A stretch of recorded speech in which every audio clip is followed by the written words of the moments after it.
I still remember that Tuesday morning like it was yesterday, even though it happened 15 years ago. I was 28 years old, fresh out of business school with an MBA from Northwestern, and I had just landed my dream job at a tech startup in downtown Chicago. I was walking on cloud nine, feeling like the world was finally opening up for me after years of struggle and sacrifice. I had grown up on the South Side, raised by my grandmother after my parents died in a car accident when I was 12. Grandma worked 3 jobs to keep food on the table and somehow managed to save enough to help me through college. She always told me, "Marcus, education is the one thing they can't take away from you. You get that degree, baby, and you show them what we're made of." That morning, I decided to treat myself to something special. I had been eyeing this expensive watch for months, a silver Rolex that cost more than my grandmother made in 6 months. But I had just received my signing bonus, and I figured it was time to celebrate. The watch was at Henderson's Fine Jewelry, this upscale store in the Gold Coast area that I had walked past countless times but never dared to enter. I put on my best suit, a charcoal gray one I had bought for job interviews, polished my shoes until they gleamed, and made sure I looked every bit the successful young professional I was becoming. I even practiced what I would say to the salesperson. I wanted everything to be perfect. The store sat on the corner of Rush and Oak Street, with huge glass windows displaying diamonds and gold that sparkled like stars. The building itself looked like something out of a movie, with marble columns and brass fixtures that spoke of old money and tradition. I took a deep breath, straightened my tie, and walked toward the entrance.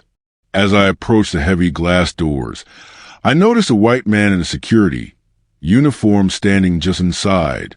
He was tall and broad-shouldered, with graying hair and cold blue eyes that seemed to follow my every move. Our eyes met through the glass, and I smiled politely, the way my grandmother taught me to always greet people with kindness. I reached for the door handle, but it didn't budge. The door was locked. I pulled again, thinking maybe I hadn't turned it right. Still locked. I looked up at the security guard, confused, and pointed to the door. He shook his head slowly and mouthed the words were closed. But that couldn't be right. The sign on the door clearly said they open at 9 a.m., and it was already 9:30. I could see other customers inside, browsing the jewelry cases. A middle-aged white woman was trying on earrings while the salesperson smiled and nodded approvingly. An older white gentleman was examining watches with what looked like a store manager. I knocked gently on the glass and pointed to my watch, then to the store hours posted on the door. The security guard walked close to the glass, looked me up and down, taking my expensive suit, my polished shoes, my briefcase, and shook his head again. This time he didn't mouth any words. He just stared at me with an expression I had seen too many times before in my life. It was a look that said, "You don't belong here." My heart started pounding. I felt that familiar burning sensation in my chest, the one that came whenever I encountered racism. But I tried to give him the benefit of the doubt. Maybe there was some mistake. Maybe they really were having some kind of issue with the door. I walked around to the side of the building to see if there was another entrance. There wasn't. I came back to the front and waited, thinking maybe they would open the door once they realized their mistake. 5 minutes passed, then 10, then 15. The same customers were still inside, now joined by 2 more white customers who must have entered through some other way, though I couldn't figure out how. Finally, a young white woman approached the door from the inside. She was well-dressed, probably in her early 30s, with blonde hair pulled back in a neat ponytail. She worked there. I could tell by the name tag pinned to her blazer. She looked at me through the glass with what seemed like genuine concern. I mouthed the words, "Can you let me in?" and pointed to the store hours again. She glanced back at the security guard, who had been watching our entire interaction. He walked over to her and whispered something in her ear. Her expression changed immediately. The concern disappeared. replaced by an uncomfortable look that told me everything I needed to know. She approached the door and spoke loudly enough for me to hear through the glass. "I'm sorry, sir, but we're having some technical difficulties with our system today. We're only able to serve customers who have appointments." "I don't need an appointment to look at watches." I called back. "Your website says walk-ins are welcome." She glanced back at the security guard again, then returned to the door. "I'm really sorry, sir. Company policy. You'll need to call and schedule an appointment." I wanted to scream. I wanted to bang on that door until it shattered. I wanted to tell her that I knew exactly what was happening here, that this wasn't about technical difficulties or appointments or company policy. This was about the color of my skin, plain and simple. But my grandmother's voice echoed in my head. "Always take the high road, Marcus. Always be better than they expect you to be." So I pulled out my business card and held it up to the glass. "I'm a customer," I said calmly. "I have money to spend. I'm here to buy a watch." The woman looked at my card, and I saw her eyes widen slightly when she read my job title, Senior Software Engineer. But the security guard was still standing behind her, and I could see him shaking his head. "I'm sorry, sir," she repeated. "You'll need to call for an appointment." I stood there for another moment, staring at her through that glass barrier that might as well have been a brick wall. Behind her, the other customers continued shopping, oblivious to what was happening at the door. One of them was trying on the exact watch I had come to buy. I pulled out my phone and called the store number, which I had Googled earlier. I could see the phone ringing at the counter inside. The same blonde woman answered. "Henderson's Fine Jewelry. This is Sarah. How can I help you?" "Hi, Sarah," I said, still standing at the door where she could see me. "I'd like to make an appointment to look at watches." There was a long pause. Let me check our availability." Another pause. "I'm sorry, but we're booked solid for the next 2 weeks." 2 weeks? I asked. "I can see empty appointment slots on your website right now. Today, tomorrow, this week." "Those must be old listings," she said quickly. "We're really busy this time of year." I hung up and stared at her through the glass. She wouldn't meet my eyes. The security guard smirked and turned away, like his job was done. I walked away from that store feeling smaller than I had in years. All the confidence I had built up, all the pride I felt in my accomplishments, all the hope for the future, it all crumbled in those 20 minutes on Rush Street. I sat in my car for half an hour, trying to compose myself before driving to work. I didn't want my new colleagues to see me like this, broken and defeated before my first week was even over. But as I sat there, something else started growing inside me alongside the hurt and anger. It was determination. My grandmother hadn't raised a quitter, and she hadn't sacrificed everything for her grandson just to watch him give up at the first sign of injustice. She had faced far worse than this and kept fighting. I could hear her voice as clearly as if she was sitting in the passenger seat. "Marcus, baby, they want you to feel small. Don't you dare let them win." I pulled out my laptop and started researching. Henderson's Fine Jewelry was owned by a man named Robert Henderson III, third generation of family that had been in the jewelry business since 1952. The company had 12 locations across the Midwest and a reputation for serving discerning clientele. I dug deeper and found their business licenses, their corporate filings, their employee handbook. I learned everything I could about how they operated. Then I made a plan. The first thing I did was document everything. I wrote down exactly what had happened, with times and descriptions of everyone involved. I took photos of the store, the posted hours, the website that claimed walk-ins were welcome. I printed out my business card, my bank statements showing I had more than enough money to buy anything in that store, and my credit report proving I was financially reliable. Next, I reached out to a lawyer friend from college, David Kim, who specialized in civil rights cases. David listened to my story with growing anger and immediately agreed to take the case. "This is textbook discrimination," he told me. "We have them dead to rights." But I wasn't done. I had learned something in business school about the power of public pressure, and I decided to use every tool at my disposal. I called the Chicago Tribune, the Sun-Times, and every local news station. I posted about the experience on social media, though back then it was just Facebook and Twitter. I contacted the Better Business Bureau and filed a complaint. I reached out to the NAACP and local civil rights organizations. The story started small. A brief mention in the Tribune's Metro section about a discrimination complaint, but it grew quickly. Other people started coming forward with similar experiences at Henderson's and other upscale stores in the area. The local news stations picked it up, and suddenly I was doing interviews, telling my story on camera. Robert Henderson III agreed to meet with me and my lawyer within a week of the story breaking.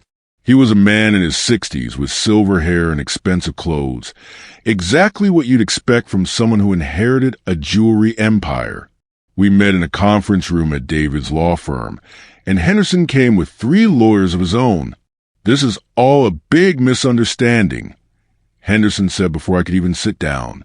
"My employees were just following security protocols. We've had some theft issues lately, and we've had to be more careful about who we let in." "More careful about who you let in?" David asked. "You mean more careful about letting in black customers?" "That's not what I meant," Henderson backpedaled quickly. "We welcome all customers who are serious about making purchases." I leaned forward in my chair. "Mr. Henderson, I had cash in my pocket to buy a $5,000 watch. Your employee told me you were having technical difficulties, then claimed you were booked for 2 weeks when I tried to make an appointment. Meanwhile, multiple white customers were shopping in your store. How do you explain that?" Henderson's lawyers whispered frantically in his ear. He looked uncomfortable for the first time since walking into the room. "Look," he said finally, "maybe there was a miscommunication. Maybe my employees made an error in judgment. These things happen. These things happen to black customers a lot more than they happen to white customers." I replied, "And that's the problem." The settlement negotiations went on for weeks. Henderson's lawyers wanted to make this go away quietly, a small financial settlement and a non-disclosure agreement. But I wasn't interested in quiet. I wanted change. Real change. "I don't want your money," I told Henderson in our final meeting. "I want you to implement mandatory bias training for all your employees. I want you to establish clear policies about customer service that apply equally to everyone. I want you to hire more diverse staff. And I want you to partner with local civil rights organizations to make sure this never happens again." Henderson looked like he had swallowed something bitter. "That's going to be expensive." "Not as expensive as the boycotts and bad publicity if you don't," David pointed out. The story had continued to grow, and several community organizations were already organizing protests outside Henderson's stores. Henderson agreed to our terms. Within 6 months, every Henderson's fine jewelry store had implemented comprehensive diversity and inclusion training. They established a customer service standards policy that was posted publicly on their website. They hired a diversity and inclusion consultant to review their practices regularly. They partnered with local NAACP chapters in every city where they had stores. But the most important change was personal. Henderson himself went through the training program, and something shifted in him during that process. He reached out to me privately and asked if I would be willing to share my story at a company-wide meeting. He wanted his employees to understand the real impact of discrimination, not just a legal liability.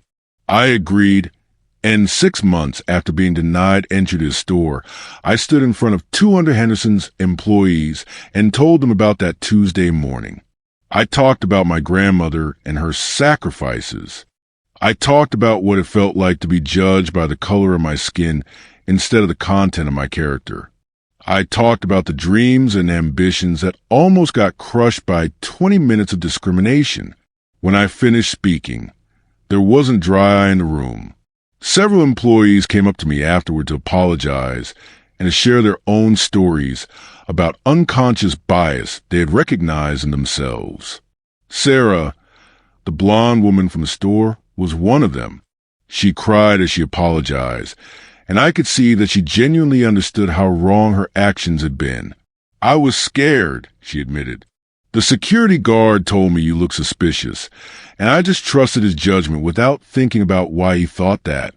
I'm so sorry. I know better now." That meeting led to something even bigger.